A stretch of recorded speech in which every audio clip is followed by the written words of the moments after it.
Hare Krishna, Krishna Krishna, Hare Hare, Hare Rama, Hare Rama, Rama Rama, Hare Hare.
ഓം നമോ ഭഗവതേ വാസുദേവായ. നമസ്തേ സജ്ജനങ്ങളെ, ഹരിപ്രിയ പ്രൊഡക്ഷൻസിൻ്റെ പുതിയൊരു വീഡിയോയിലേക്ക് സ്വാഗതം. തിരുവനന്തപുരത്ത് ചരിത്രപ്രസിദ്ധമായ തിരുമല പാറക്കോവിൽ എന്നറിയപ്പെടുന്ന ത്രിചക്രപുരം ശ്രീകൃഷ്ണസ്വാമി ക്ഷേത്രത്തിലെ പുനഃപ്രതിഷ്ഠാ വാർഷികം 2025 ജൂൺ 27 നടക്കുകയുണ്ടായി. ഇവിടെ നടന്ന പ്രതിഷ്ഠാ വാർഷികത്തിൻ്റെ പ്രസക്ത ഭാഗങ്ങളെ സമന്വയിപ്പിച്ചുകൊണ്ട് ഹരിപ്രിയ പ്രൊഡക്ഷൻസ് ഈ വീഡിയോ സ്വാഭിമാനം ഭക്തിപുരസ്സരം ഭക്തജനങ്ങൾക്കായി സമർപ്പിക്കുന്നു. 5400 വർഷത്തിൽ പരം പഴക്കമുള്ള അതിപുരാതന ക്ഷേത്രമാണ് ത്രിചക്രപുരം ശ്രീകൃഷ്ണസ്വാമി ക്ഷേത്രം. മഹാഭാരത കാലഘട്ട സമയത്ത് പഞ്ചപാണ്ഡവർ അവരുടെ അജ്ഞാതവാസകാലം ഇവിടെ ഒരു ദിവസം തങ്ങുകയും ദ്രൗപദി പൂജിച്ചിരുന്ന ശ്രീകൃഷ്ണ വിഗ്രഹം ദ്രൗപദിയും ഭീമസേനനും ചേർന്ന് പ്രതിഷ്ഠിക്കുകയും ചെയ്തു എന്നാണ് ഐതിഹ്യം. ഈ മലയെ ആദരപൂർവ്വം വിളിക്കുന്ന പേരാണ് തിരുമല. ഇവിടെ പാണ്ഡവർ ഉപയോഗിച്ച തീർത്ഥജലം വറ്റാത്ത തീർത്ഥക്കുളമായി നിലനിൽക്കുന്നു. കൂടാതെ തിരുവനന്തപുരം ശ്രീപത്മനാഭസ്വാമി ക്ഷേത്രത്തിൽ ഇന്ന് നമ്മൾ കാണുന്ന ഒറ്റക്കൽ മണ്ഡപത്തിൻ്റെ നിർമ്മാണത്തിനാവശ്യമായ ഒറ്റക്കല്ലും മറ്റും ഇവിടെ നിന്നാണ് ശേഖരിച്ചു കൊണ്ടുപോയത്. അതുകൊണ്ടും കൂടിയാണ് ഇവിടെ തിരുമല എന്ന് അറിയപ്പെടുന്നത്. ദേവപ്രശ്നവിധി പ്രകാരം ക്ഷേത്രത്തിൻ്റെ കാലപ്പഴക്കം കൊണ്ട് ശ്രീകോവിലിൽ ഉണ്ടായിട്ടുള്ള കേടുപാടുകൾ തീർത്ത് ഭഗവാനെ ബാലാലയത്തിൽ നിന്നും തിരികെ ശ്രീകോവിലിൽ 2024 ജൂലൈ 7 ഞായറാഴ്ച പുനഃപ്രതിഷ്ഠ നടത്തുകയും ഹെർ ഹൈനസ് പൂയന്തിരുന്നാൾ ഗൗരി പാർവതിഭായി തമ്പുരാട്ടി ശ്രീകോവിലിലെ ഛായാചിത്രം ഭദ്രദീപം തെളിയിച്ച് അനാച്ഛാദനം നടത്തുകയും ചെയ്തിരുന്നു. ഇപ്പോൾ നടന്ന പുനഃപ്രതിഷ്ഠാ വാർഷിക ചടങ്ങിൽ തിരുവിതാംകൂർ രാജകുടുംബാംഗമായ ഹിസ് ഹൈനസ് അവിട്ടം തിരുനാൾ ആദിത്യവർമ്മ തമ്പുരാൻ അവർകൾ, അമൃതാനന്ദമയി മഠം സ്വാമി ശിവാമൃതാനന്ദപുരി അവർകൾ, രാഷ്ട്രീയ സ്വയം സേവക് മുതിർന്ന പ്രചാരകൻ ശ്രീ എസ് സേതുമാധവൻ അവർകൾ, വിശ്വ ഹിന്ദു പരിഷത്തിൻ്റെ സംസ്ഥാന general secretary advocate Shri Anil Vilayil അവർകൾ എന്നീ മഹത് വ്യക്തികൾ ഭക്തജന സാന്നിധ്യത്തിൽ രാവിലെ 10 മണിക്ക് ഭദ്രദീപം തെളിയിക്കുകയുണ്ടായി. തുടർന്ന് കലശാഭിഷേകങ്ങളും അന്നദാനവും നടക്കുകയുണ്ടായി. പുനഃപ്രതിഷ്ഠാ വാർഷികത്തിന് കാർമ്മികത്വം വഹിച്ചത് ക്ഷേത്രതന്ത്രി ശ്രീമാൻ സാജിദ് ശങ്കരനാരായണരു അവർകളാണ്. ക്ഷേത്രമേൽശാന്തി ശ്രീ അജിത് അവർകൾ. ക്ഷേത്രവിലാസം തൃച്ചക്രപുരം ശ്രീകൃഷ്ണസ്വാമി ക്ഷേത്രം, Parakkovil, Thirumala. Phone number 047123565992. Mobile number 9188416592. Vishwa Hindu Parishad Devaswom. പവനപുരേശ്വരനായ തൃച്ചക്രപുരം ശ്രീകൃഷ്ണസ്വാമി ക്ഷേത്രത്തിൽ വന്ന് ദർശനം നടത്തുന്ന എല്ലാ സജ്ജനങ്ങൾക്കും ഭഗവത് കൃപാകടാക്ഷം ലഭിക്കുമാറാകട്ടെ എന്ന് പ്രാർത്ഥിച്ചുകൊണ്ട് പുതിയൊരു ക്ഷേത്രവിശേഷവുമായി എത്തുന്നതുവരെ എല്ലാവർക്കും ശുഭദിനം നേർന്നുകൊണ്ട് നന്ദി, നമസ്കാരം. ഹരിപ്രിയ പ്രൊഡക്ഷൻസിന് വേണ്ടി ഞാൻ ഹരിപ്രിയ രാജ്കുമാർ. ലോകാ സമസ്ത സുഖിനോ ഭവന്തു.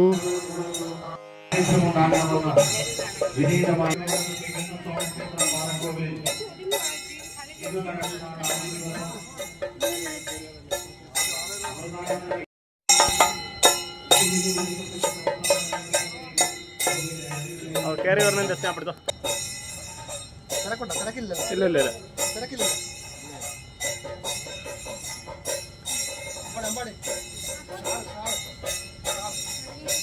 അങ്ങ് ഫ്രണ്ട് പോ, അങ്ങ് ഫ്രണ്ട് പോ.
എൻ്റെ ഫോട്ടോ ഒന്നും നോക്കരുത്, എനിക്ക് കിട്ടണമെന്നില്ലത്.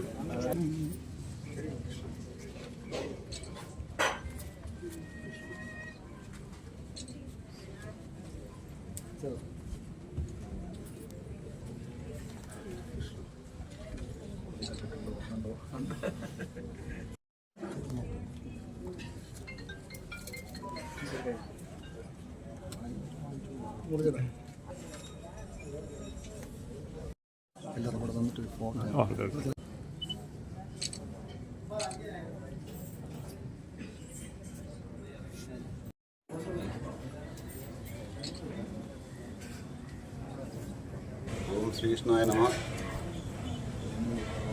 ഭഗവാന്റെ സാന്നിധ്യത്തിൽ ഉത്സവ പരിപാടികൾ ആരംഭിക്കുകയാണ്.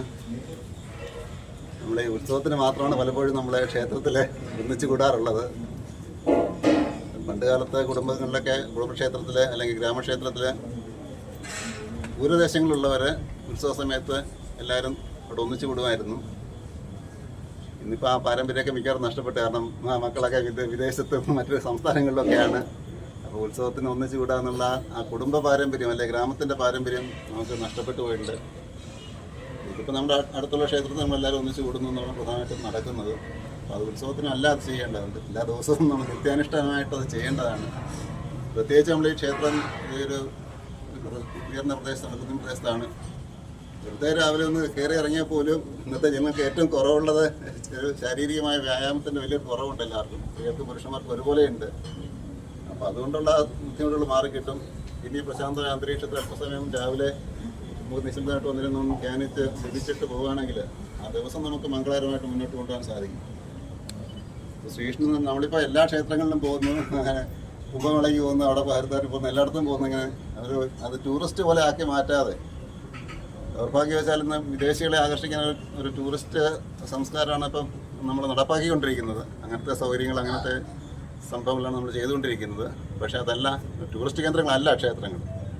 ക്ഷേത്രങ്ങൾക്ക് നമുക്ക് ദേവതയുമായിട്ടൊരു ബന്ധം ഉണ്ടാവണം. ശരി, ഒരു ആത്മബന്ധം ഉണ്ടാവണം. ഭഗവാൻ നമ്മുടെ വീട്ടിലെ ഒരാളെ പോലെ, കുടുംബനാഥനെ പോലെ നമ്മുടെ കൂടെ ഉണ്ടാവും. ആ ബന്ധം നമുക്കുണ്ടെങ്കിൽ അപ്പോഴേ ശരിക്കും അത് അനുഭവത്തിൽ വരത്തുള്ളൂ. അല്ലെങ്കിൽ നമ്മൾ പൈസ കൊടുത്ത് വഴി നടത്തുന്നു, പ്രസാദം വാങ്ങിച്ച് കൊണ്ടുപോകണം, കടയിൽ പോയി സാധനം വാങ്ങിക്കുന്ന പോലെ അല്ലാതെ. അതിന് വ്യത്യാസമുണ്ട്. അപ്പോൾ നമ്മുടെ ആ ചെയ്യുന്ന കർമ്മത്തിലുള്ള ശ്രദ്ധയും ശുദ്ധിയും ഭക്തിയൊക്കെയാണ് ശരിക്കും നമുക്ക് അതിൻ്റെ ഫലം തരുന്നത്. ഭഗവാനെ നമുക്ക് അനേകം പേരുടെ, ഭാരതത്തിനെ സംബന്ധിച്ച് അനേകം പേര് ഭഗവാന്റെ ദർശനം കിട്ടിയിട്ടുണ്ട്. ഭഗവാന്റെ കളിക്കുകയും ചിരിക്കുകയൊക്കെ ചെയ്യുന്നുണ്ട്. അപ്പോൾ അമ്മയുടെ ജീവിതം എടുത്ത് നോക്കിയാലും അമ്മയും കുട്ടിക്കാലത്ത് ഒന്നും വിദ്യാഭ്യാസത്തിൻ്റെ ഒന്നും പശ്ചാത്തലമില്ലാതെ രാത്രി മുഴുവൻ വീട്ടിലെ പൂജാമുറി ഇരുന്ന് അമ്മയെ ഭഗവാനെ പ്രാർത്ഥിച്ച് ഭഗവാന്റെ ദർശനം കിട്ടി. എന്ന് പറഞ്ഞാൽ ഭഗവാനോടെ കളിക്കാനും ഭഗവാനോട് മറ്റു ലോകങ്ങൾ ദർശിക്കാനും ഒക്കെ അമ്മയ്ക്ക് സാധിച്ചിട്ടുണ്ട് നമ്മുടെ ജീവിതത്തിൽ പറയുന്നു. അപ്പോൾ ഇതൊരു നമ്മൾ പറയുന്ന പോലെ ഒരു കഥയല്ല, മാത്രമല്ല ഈ ചൈതന്യം എല്ലാ കാലത്തും ഉള്ളതാണ്. നമുക്ക് ശ്രമിച്ചാൽ ദർശിക്കാൻ സാധിക്കുന്നതാണ്. ഇപ്പം അമ്മയുടെ ജീവിതം നോക്കുകയാണെങ്കിൽ അമ്മയ്ക്ക് എന്താ ആസ്തി, അമ്മയുടെ ഈ വളർച്ചയ്ക്ക് ആധാരം എന്താ ഉള്ളത്? അത് വാസ്തവത്തിൽ നമ്മൾ ഈ പറയുന്ന പഞ്ചയജ്ഞങ്ങൾ അനുഷ്ഠിക്കുക എന്നുള്ള ആ ഒരു പഴയ സിദ്ധാന്തം മാത്രമേ അമ്മയും ചെയ്തിട്ടുള്ളൂ. വേറൊന്നും ചെയ്തിട്ടില്ല. അമ്മയ്ക്ക് വലിയ പാണ്ഡിത്യമൊന്നുമില്ല, വലിയ വിദ്യാഭ്യാസമില്ല, സമുദായത്തിൻ്റെ പിന്തുണയില്ല, കുടുംബത്തിൻ്റെ പിന്തുണയില്ല, പാർട്ടിയുടെ പിന്തുണയില്ല, ഒന്നിൻ്റെ പിന്തുണ അമ്മയ്ക്കില്ല. അപ്പോൾ ഈ വളർച്ച മുഴുവൻ നേടിയത് ആ ഈശ്വര അനുഗ്രഹം കൊണ്ട് മാത്രമാണ്. ഈശ്വരനെ സാക്ഷാത്കരിക്കുക എന്ന് പറഞ്ഞാൽ അത് ചുമ്മാ പുസ്തകത്തിൽ എഴുതിച്ച കാര്യമല്ല. അത് സാധിക്കുന്നതാണ്. അത് സാധിച്ചു കഴിഞ്ഞാൽ നമുക്ക് ബാക്കി ഐശ്വര്യം പുറകെ വരും എന്നുള്ളത് നമ്മൾ കാണിച്ചു തരുന്നു. ഇന്ന് ലോകം മുഴുവൻ അമ്മ യാത്ര ചെയ്യുമ്പോഴും നമ്മുടെ ഭാരതീയ ആ സംസ്കൃതി, ലളിതാസഹസ്രനാമം, അതുപോലെ മന്ത്രങ്ങൾ, കീർത്തനങ്ങൾ, ഭഗവാന്റെ കീർത്തനങ്ങളൊക്കെ തന്നെയാണ് ലോകം മുഴുവൻ ചൊല്ലുന്നത്. അപ്പോൾ അമ്മയുടെ രീതിക്കൊന്നും മാറ്റം വന്നിട്ടൊന്നുമില്ല. പിന്നെ ഭൗതികമായ വളർച്ചയെല്ലാം നമുക്ക് ഇല്ല. നമ്മുടെ ജീവിതം എന്തൊക്കെ ആഗ്രഹിക്കുന്നോ അതെല്ലാം നമുക്ക് ഭഗവാന്റെ പ്രീതി കൊണ്ട് നമുക്ക് നേടാൻ സാധിക്കും. പക്ഷെ നമ്മളിൽ എന്താ പറയുക, ശ്രദ്ധയും ശുദ്ധിയൊക്കെ നമുക്ക് ആദ്യം ഉണ്ടാവണം. അത് മാനസികമായിട്ടാണ് പ്രധാനമായിട്ട് വരുന്നത്. ഇപ്പോൾ അമ്മയുടെ നോക്കുകയാണെങ്കിൽ അമ്മ ഒരു മുഖ കുടുംബത്തിലാണ് ജനിച്ചത്. അപ്പോൾ അതിൻ്റെ അത് ഒരു മത്സ്യമാംസങ്ങളൊക്കെ ഉപയോഗിച്ച് തന്നെയാണ്, മാംസം ഉപയോഗിച്ച് എനിക്കറിയില്ല, എന്തായാലും മത്സ്യം ഉപയോഗിച്ചിട്ടുണ്ട് വീട്ടിലൊക്കെ. അപ്പോൾ അങ്ങനെ തന്നെയാണ് വളർന്നത്. അപ്പോൾ അങ്ങനത്തെ ശുദ്ധിയല്ല ഒരു ശരീരം. അത് ബാഹ്യമായിട്ട് നമ്മൾ പറയുന്ന പോലെ ഒരു വെജിറ്റേറിയൻ ഫുഡ് വേണം, അങ്ങനത്തെ നിയമങ്ങളൊന്നും അല്ല പ്രധാനമായിട്ടുള്ളത്. നമ്മുടെ മനസ്സിൻ്റെ ശുദ്ധി, മനസ്സിൻ്റെ ശ്രദ്ധ, ഭക്തി, അതൊക്കെ നമുക്ക് ആവശ്യമാണ്. പക്ഷേ ഭക്ഷണം കഴിക്കുമ്പോൾ തീർച്ചയായിട്ടും നമുക്ക് കഴിയുന്നിടത്തോളം വെജിറ്റേറിയൻ പിന്തുടരാൻ നോക്കുക. അല്ലാത്ത അപ്പം ആ തീരപ്രദേശത്തെ സംബന്ധിച്ചുള്ളവർക്ക് വെജിറ്റബിൾ വാങ്ങിക്കുന്നതിനേക്കാൾ എളുപ്പം മീൻ കിട്ടുന്നതാണ്. അതുകൊണ്ട് അവരത് കഴിക്കുന്നു. പക്ഷേ തെറ്റില്ലെന്ന് പറയാം. അപ്പം നമ്മൾ മനസ്സിലാക്കി അങ്ങനെ ജീവിക്കുകയാണെങ്കിൽ തീർച്ചയായിട്ടും നമുക്ക് എല്ലാവർക്കും ഭഗവാൻ അനുഗ്രഹം ഉണ്ടാകാൻ സാധിക്കട്ടെ. നമ്മളെ എല്ലാം ഒരു ഷോയുടെ പുറത്തേക്ക് പോകുന്ന കാലഘട്ടത്തിൽ ഉള്ളിലേക്ക് തിരിഞ്ഞ് നമ്മുടെ ആത്മബന്ധം ഭഗവാനായിട്ട് സൃഷ്ടിക്കാൻ ശ്രമിക്കുക. ഉത്സവങ്ങളൊരു നമ്മുടെ ഒരു ആഘോഷമാണ്. ശരിക്കും നമ്മൾ ക്ഷേത്ര ചൈതന്യം ഗ്രാമത്തിൽ മുഴുവൻ എത്തിക്കുന്ന ഒരു സന്ദർഭമാണ് ഉത്സവം എന്ന് പറയുന്നത്. ക്ഷേത്ര ചൈതന്യം ക്ഷേത്ര മുതൽക്കെട്ട് കഴിഞ്ഞ് പുറത്തേക്ക് കവിഞ്ഞൊഴുകുന്നു എന്നാണ് എൻ്റെ സങ്കല്പം. പിന്നെ എഴുന്നള്ളത്തൊക്കെ അതിൻ്റെ ഭാഗമായിട്ടാണ് ഉണ്ടാകുന്നത്. പക്ഷേ ഇപ്പം നമ്മളെ സംബന്ധിച്ചിടത്തോളം നമുക്ക് ക്ഷേത്രത്തിൽ വരിക, അവിടെ അല്പസമയം ചിലവഴിക്കുക, അങ്ങനെ ഒരു ദിവസം ആരംഭിക്കുക. എല്ലാവരും ശ്രമിക്കണമെന്ന് മാത്രം പ്രാർത്ഥിക്കുന്നു. എല്ലാവിധ മംഗളങ്ങളും ആശംസിക്കുന്നു. എല്ലാവർക്കും നമസ്കാരം. ഇന്ന് ഇവിടെ വരാനും പങ്കെടുക്കാനും കഴിഞ്ഞ് ഭഗവാൻ അനുഗ്രഹമായി കരുതുന്നു. സ്വാമി പറഞ്ഞ പോലെ എല്ലാവരും അമ്പലങ്ങളിൽ കഴിയുന്നത് വരാൻ നോക്കുക. പ്രത്യേകിച്ച് ഇങ്ങനത്തെ ഒരു ക്ഷേത്രമാകുമ്പോൾ ഇന്നത്തെ കാലത്ത് ആൾക്കാർക്ക് വ്യായാമവും പിന്നെ ഭൂമിയുമായിട്ടുള്ള ബന്ധവും കുറഞ്ഞ കാലമാണ്. രാവിലെ എണീക്കുമ്പോഴേ ചെരുപ്പിട്ടാണ് നടക്കുന്നത്.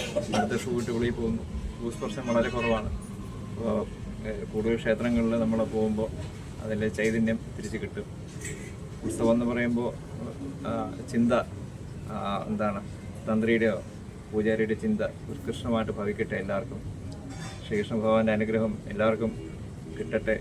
നമ്മുടെ ഗോവിന്ദാഷ്ടത്തിലെ ഒരു ശ്ലോകം ഉണ്ടല്ലോ, കാലം കാലകലാതീതം കരിതാശേഷം കരിദോഷജ്ഞം കാലത്രേഗതി ഹേതും പ്രണമത ഗോവിന്ദം പരമാനന്ദം.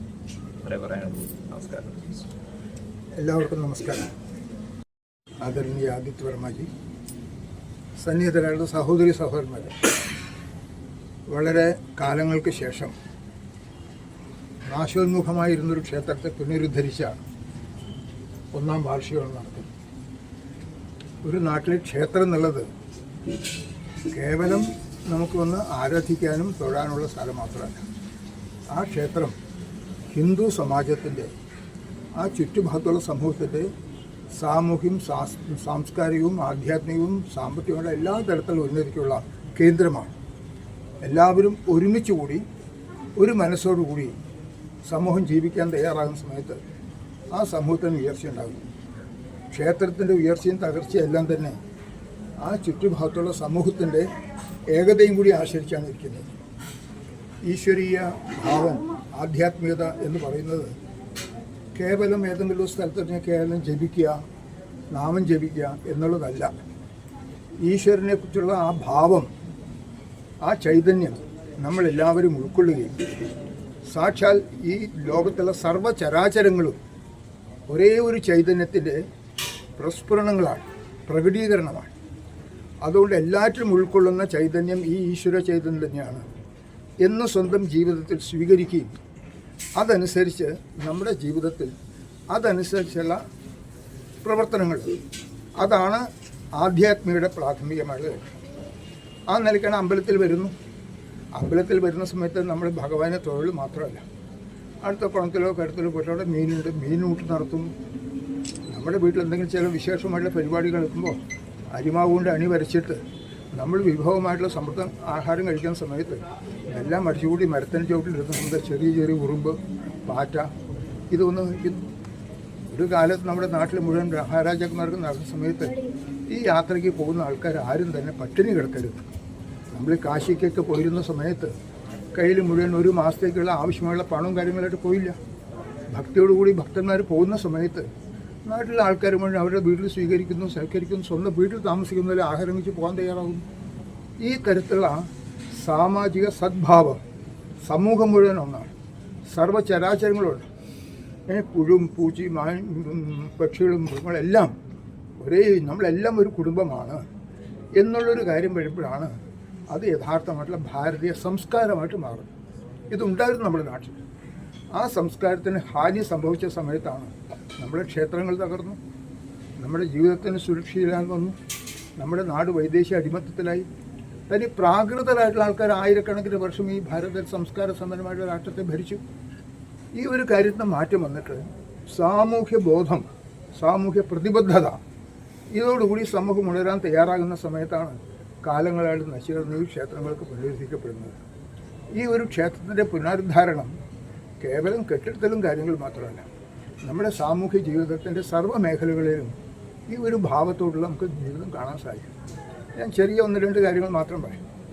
നമുക്ക് സുഖം വേണം. ഞാൻ എൻ്റെ സുഖത്തിന് വേണ്ടി പ്രവർത്തിക്കുമ്പോൾ ബാക്കിയുള്ളവർക്ക് ദുഃഖമുണ്ടായാൽ ഞാൻ ചെയ്യുന്ന സമൂഹത്തിൽ നിന്ന് അന്യായമാണ്. എനിക്ക് ചില കഷ്ടപ്പാടുകൾ ഉണ്ടെങ്കിലും ശരി, സമൂഹത്തിൻ്റെ നന്മയ്ക്ക് വേണ്ടിയിട്ട് ഞാൻ കഷ്ടപ്പാടാൻ തയ്യാറാണ്. നമ്മുടെ രാമായണവും മഹാഭാരതമൊക്കെ ഇതാണ് നമ്മളെ പഠിപ്പിക്കുന്നത്. ഭഗവാൻ ശ്രീരാമചന്ദ്രൻ രാജാവാകാൻ തയ്യാറാകുന്ന സമയത്താണ് കാട്ടിൽ പോകാൻ അച്ഛൻ രാജ്ഞി വരുന്നത്. ഔറംഗസേബൊക്കെ ചെയ്തപോലെ അച്ഛനെ ജയിലിലിട്ടും സഹോദരന്മാരൊക്കെ കൊന്നിട്ട് അധികാരത്തിൽ കയറാൻ വരും. പക്ഷേ സമൂഹത്തിൽ ഈ ഒരു ധാർമ്മികമായ മൂല്യങ്ങൾ നിലനിൽക്കണം. അതുകൊണ്ട് എനിക്ക് രാജ്യം ആവശ്യമില്ല, അച്ഛൻ്റെ വാക്ക് പിടിക്കാൻ കാട്ടിൽ പോകാൻ തയ്യാറാണ്. യാതൊരു സംശയമില്ലാതെ അദ്ദേഹം പോകാൻ തയ്യാറാകുന്നു. ഈ സമൂഹത്തിൻ്റെ നിലനിൽപ്പ്, സമൂഹത്തിലെ മൂല്യം, അതിനെനിക്ക് ഉത്തരവാദിത്തമുണ്ട്. ഈ ഒരു സമൂഹത്തിൻ്റെ ചിന്തയാണ് സമൂഹത്തെ നിലനിർത്തുന്നത്.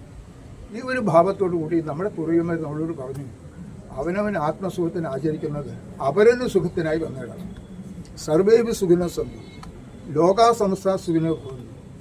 ഈ കാഴ്ചപ്പാടാണ് ഭാരതീയ സംസ്കാരത്തിൻ്റെ ഭാവം.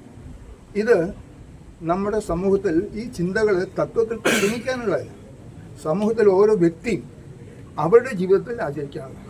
ഈ തിരുസന്നിധിയിൽ നിന്നുകൊണ്ട് ശ്രേഷ്ഠ വ്യക്തിത്വങ്ങളൊക്കെ തന്നെ നമ്മുടെ സനാതന സംസ്കാരത്തിനെ പറ്റിയും ഹിന്ദുമതത്തിൻ്റെ ഏറ്റവും വലിയ പ്രത്യേകതകളെ പറ്റിയൊക്കെ സംസാരിക്കുകയുണ്ടായി. ഇനി കൂടുതലായി ഒന്നും തന്നെ പറയാനില്ല. കാരണം സേതുവേട്ടൻ സൂചിപ്പിച്ചതുപോലെ നമ്മുടെ എല്ലാ പ്രവൃത്തികളും പ്രകടനപരമാവാതെ ആത്മീയമായ അതിൻ്റെ തലങ്ങൾ ഉൾക്കൊണ്ടുകൊണ്ട് പ്രവർത്തിക്കാൻ ഹൈന്ദവ സമാജത്തിന് സാധിക്കുന്ന ഒരു കാലഘട്ടമായി ഇപ്പോൾ മാറിയിരിക്കുകയാണ്.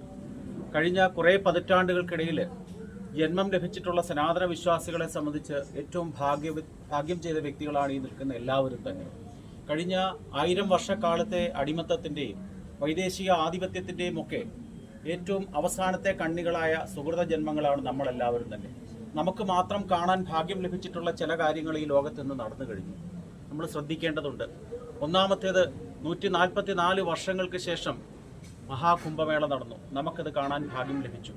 നമ്മളെല്ലാവരും ജാതി വ്യത്യാസമില്ലാതെ, വർണ്ണ വ്യത്യാസമില്ലാതെ ഒരേ തീർത്ഥത്തിൽ മുങ്ങിക്കുളിച്ച് ഉയർന്നു വന്നു.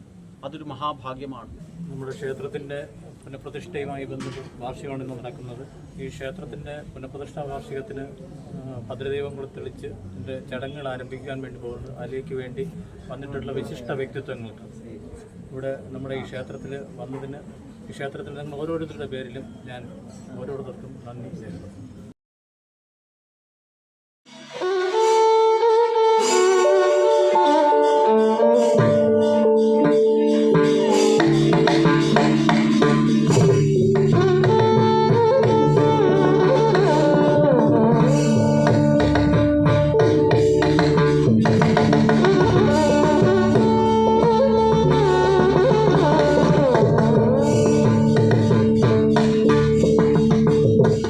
Oh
നേരത്തെ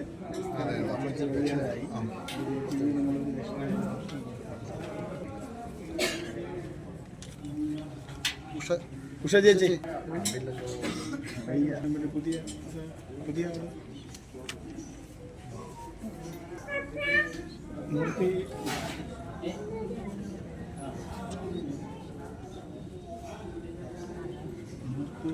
അമ്മ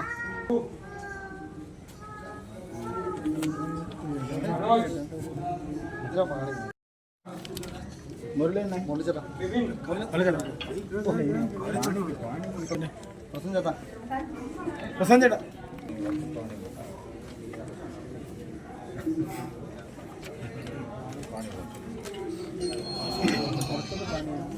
പാണി വിളക്ക് പാണി വിളക്ക് പാണി വിളക്ക് വിപിന വിപിന ആ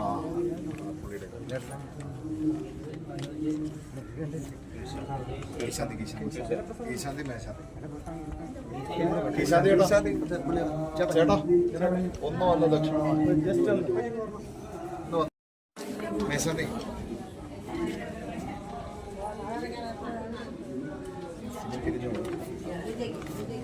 ഗണേശൻ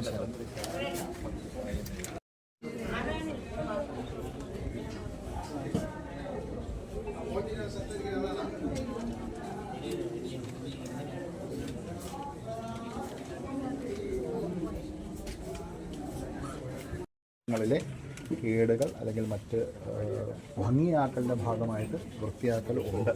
അപ്പോൾ അതിൻ്റെ ഞാൻ സംസാരിച്ചിരുന്നു. അപ്പോൾ അത് തുടങ്ങാൻ വേണ്ടിയിട്ടുണ്ട്. അത് ശതം ജീവശരദോ വർദ്ധമാന ശതം ഹേമന്താൻ ശതമുപസന്താൻ ശതമിന്ദ്രാഗ്നി സവിതാ സദായുഷഃ വിഷേമം പുനർതു ആഹാരിഷന്ധ്വാ വിദന്ധ്വാ പുനരാഗാ പുനർനവ സർവാംഗ സർവം തേ ചക്ഷു സർവമായുഷ്യതേ വിദം